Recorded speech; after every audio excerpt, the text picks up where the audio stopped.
యోహాను సువార్త 19వ అధ్యాయము 33వ వచనం నుండి 42వ వచనం వరకు. కాబట్టి సైనికులు వచ్చి ఆయనతో కూడా సిలువ వేయబడిన మొదటి వాని కాళ్ళను రెండవ వాని కాళ్ళను విరగగొట్టిరి. వారి యేసునొద్దకు వచ్చి అంతకు ముందే ఆయన మృతి పొంది ఉండుట చూచి ఆయన కాళ్ళు విరగొట్టలేదు గాని సైనికులలో ఒకడు ఈటెతో ఆయన ప్రక్కను పొడిచెను. వెంటనే రక్తమును నీళ్లును కారెను. ఇది చూచిన వాడు సాక్ష్యం ఇచ్చుచున్నాడు. అతని సాక్ష్యము సత్యమే. మీరు నమ్మునట్లు అతడు సత్యము చెప్పుచున్నాడని ఆయన ఎరుగెను. అతని ఎముకలలో ఒకటైనను విరువబడదు అను లేఖనము నెరవేరునట్లు ఇవి జరిగెను. మరియు తాము పొడిచిన వాని తట్టు చూతురు అని మరి ఒక లేఖనము చెప్పుచున్నది.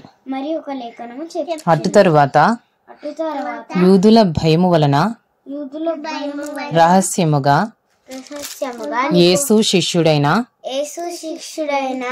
అరిమతయ యోసేపు